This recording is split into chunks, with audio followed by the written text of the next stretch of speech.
welcome to a very special Pocket Edition coming to you direct from our annual Good Game Awards for 2013. Yes, tonight we'll be handing out all of our shiny awards for the best and worst games of the year. And now that Next Gen is here, we'll also be celebrating some of the great games from the previous console generation. We put the word out on social medias and got your votes, and the response was swift and resounding. So thank you for helping with all of tonight's winners. Yes, but before we get to our first award, we have to congratulate the recipients of the more technical achievements. If we could roll the list, please. Congratulations to all the winners. And so our first award for tonight is 2013's Quiet Achiever.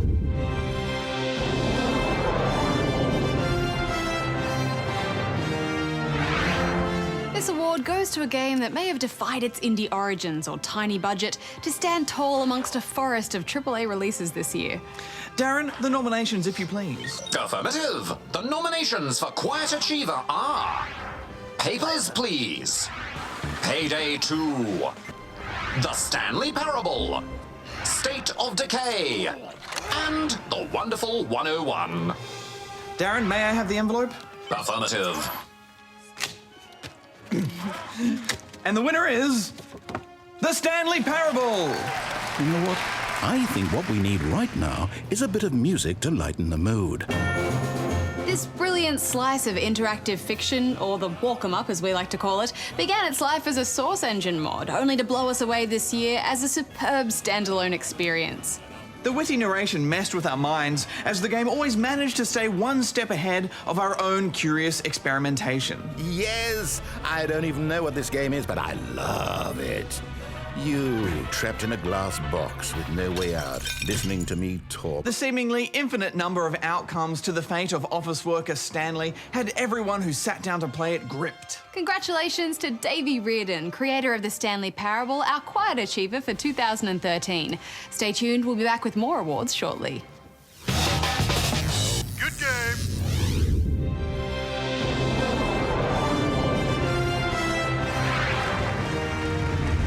Super Mario Galaxy, one of the most dazzling and original 3D platformers of this console generation. Just when we thought we'd seen it all from Nintendo, we were rocketed into a whole new stratosphere of creative game design on the Wii.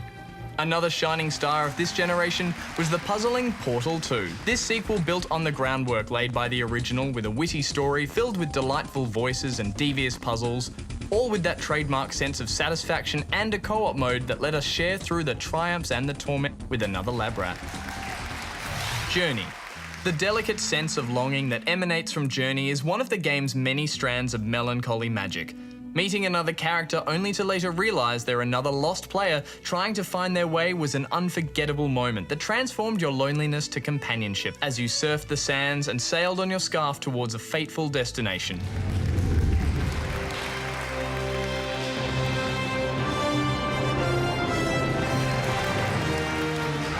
Year there is a game that makes ridiculous promises or is surrounded by so much hype that we go into it expecting Game of the Year, only to discover that it's totally craptastic. And this year there were so many wonderful disappointments, Hex.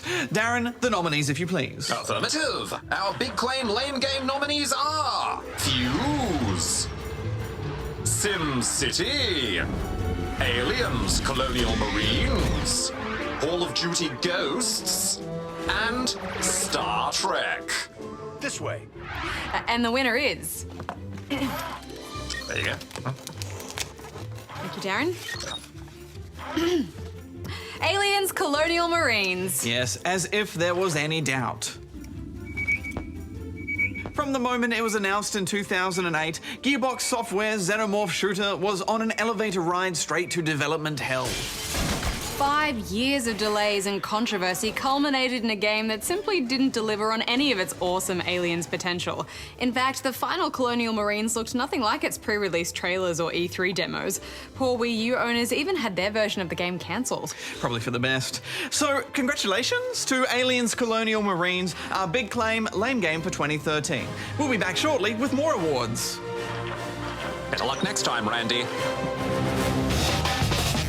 Good game. Call of Duty 4 Modern Warfare. COD 4 gave us a fresh take on global conflict with its relentlessly spectacular set pieces. It redefined what we could expect from a first-person shooter campaign on console. With feature-rich multiplayer and a high-tech take on military gunplay, it set a benchmark that even its own sequels have struggled to match. It was like rock and roll to first-person shooters. Red Dead Redemption masterfully kept us focused on the somber tale of John Marsden, despite a wealth of distractions in a dangerous western setting crawling with wildlife. Stunning vistas, starry night skies and blazing sunsets filled this barren landscape with a beauty not yet seen before in video games. Another superlative sandbox was Skyrim. The ambitious fantasy epic that would spawn internet memes, it gave us an astounding freedom to forge our own unique emergent stories as we explored a sprawling and unpredictable landscape. Both of these open world games brought new meaning to the genre and created worlds that we still love to inhabit to this day. Good game. Celebrating the year's great games is important, but we mustn't forget that these wonderful experiences also come at a cost. That's right, it's time for us to honour those who played a part in our journey, but also paid the ultimate sacrifice. But first, a massive spoiler warning. Oh, yeah, we're totally going to show you who died in a bunch of games. Yeah. In fact, these ones.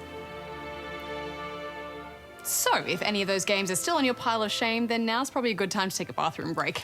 Now that's out of the way, let us honour the fallen. Thanks for breakfast. See you later, Mom. Bye, sweetie. You be good now. Hello, Kerrigan. I've been waiting for you. It's all right. I'm here. I'm proud of you. Both of you. How often does a guy like me get to be a hero? Ready? Ow! Blueberry hurt. He almost looked peaceful. That's some of the finest driving I've ever seen. Right there until the end.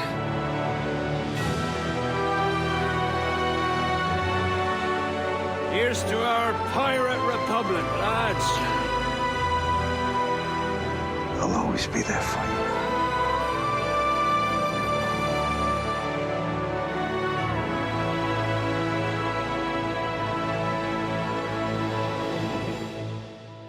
There you are, handsome. New Mud.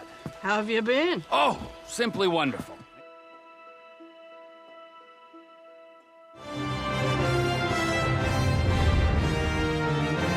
Mass Effect 2. Part of a true sci-fi saga that spanned an entire generation, this pivotal middle chapter in the series focused heavily on leadership and responsibility as a newly resurrected Commander Shepard assembled a crack team of characters from around the universe. With such high stakes and dramatic action, this chapter was the most personal in the series and captured our true sense of exploration and adventure. But there was another, an adventure that stood just as tall. Uncharted 2 was incredibly crafted, a superb balance of story-driven cutscenes, movie-style action, charming characters, and a puzzling mystery. It delivered what you could say was a perfectly well-rounded action-adventure. This was Drake at the top of his game.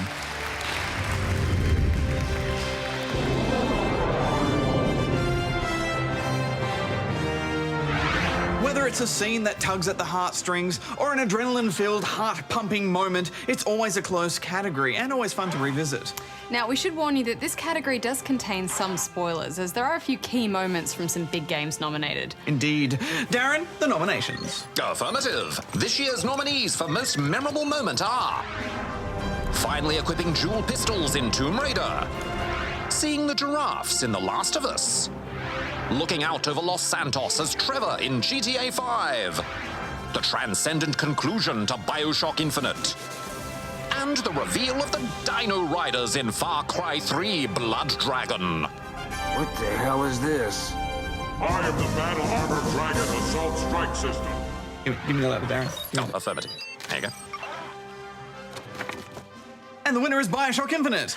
Ah, constants and variables. Who could forget that dive headfirst down the rabbit hole in the far-out ending to this game?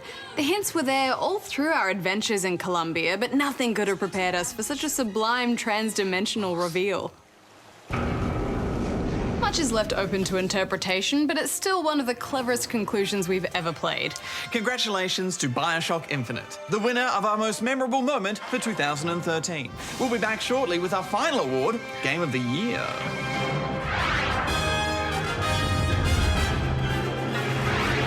Dark Souls. In a generation of console gaming that embraced endless tutorials and pop-up tips, Dark Souls rewrote the rules. In fact, it threw them out.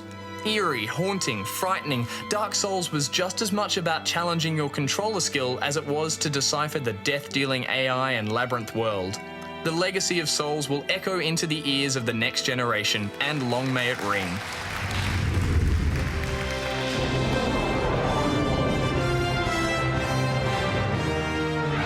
Selecting one game above all the others is never an easy task, as we all have our own personal favourites from throughout the year.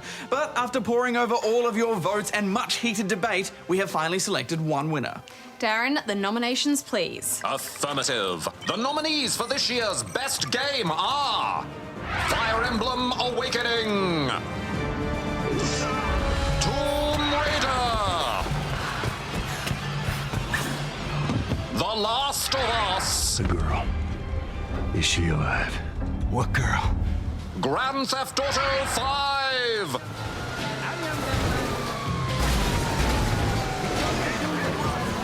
BioShock Infinite. Constants and variables. What? There's always a lighthouse. All right, now if you could just give me the envelope, please, Darren.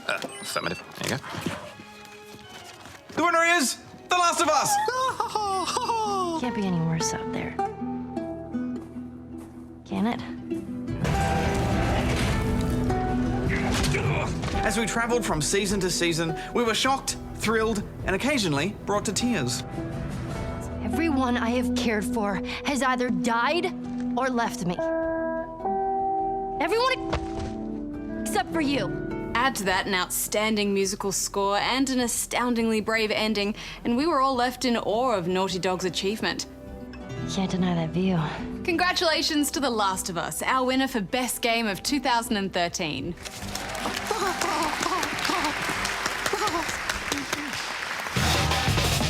Good game. And that's it for Good Game Pocket Edition for 2013. Thank you so much to everyone who supports the show and watches us each week. We'll be back on your screens in February, right here on ABC2. And a big thank you to Darren for helping us out with the awards. You're welcome. So until next year, may all your games be award-worthy. Hex out. Barjo out. Darren out. I like this look on you. It's very nice. Thanks. I'm in a trip. They don't actually let you fly, Barjo. It's just fabric. It's like tails. He's got two of them. Oh, yeah.